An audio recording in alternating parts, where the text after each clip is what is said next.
Ես այսօր ելույթ եմ ունենում որպես հայ կին, մայր, որպես հայ ժողովրդի ճակատագրով խորապես մտահոգված անձ։ Ավելի քան 3 տարի է ես ապրում եմ փախստականի կարգավիճակով, մի երկրում, որը միշտ համարել եմ իմ մեծ հայրենիքը։ Ճիշտ կլինի ասել գոյատևում եմ, սպասելով այն լուսավոր օրվան, երբ հնարավորություն կունենամ վերադառնալու իմ տուն, ապրելու եւ արարելու իմ պապերի հողը։ Իսկ դրան հասնելու համար նախ պետք է Հայաստանը դառնա անվտանգ եւ հզոր։ Այսօր Հայաստանում եւ դրա շուրջ ստեղծված իրավիճակը պահանջում է արագ, խորքային, վճռական եւ համակարգային լուծումներ։ Հիրավի մեզ պարտադրված մարտահրավերները հոգեվոր, արժեհամակարգային եւ կառուցվածքային են։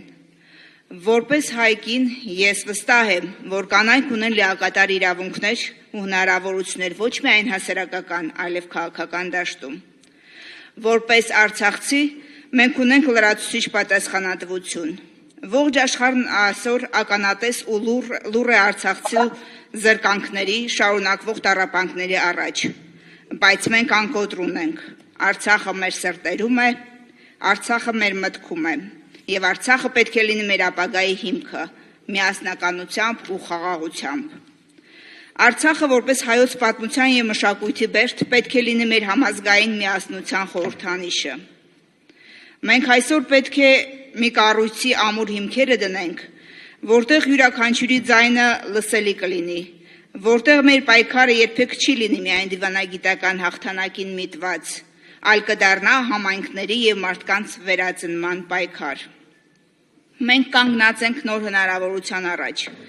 Միասին որպես համայնք, որպես ազգ, որպես մի աշխարհընկալում ունեցող ժողովուրդ, որի գիտակից մասն անընդհատ պայքարում է իր սեփական արժանապատվության եւ ազատության համար։ Այս առումով կանայք պետք է պատրաստ լինեն ամբողջապես ներգրավվելու այս պայքարում, առաջնորդվելով, երկխոսելով, խթանելով փոփոխությունները, որոնք կդարձնեն մեր հայրենիքը ավելի ուժեղ, կայուն եւ համախմբված։ Ես լիահույս եմ, որ համահայկական հասարակական դաշինքը կդառնա մի ուժ, որը եւ կդիմակայի արտաքին սպառնալիքներին եւ ուժ կունենա լուծելու ներքին խնդիրները։ Քանի որ մենք շատ լավ գիտենք, որ մեր ամենամեծ ուժը դա մեր ժողովուրդն է, ամբողջությամբ, յուրաքանչյուր հայ, մեծ թե փոքր, կին թե տղամարդ։ Ուզում եմ ճառերի փոխարեն գործ տեսնել, արդյունք շոշափել, իսկ դրա համար ի գործ։ Շնորհակալություն։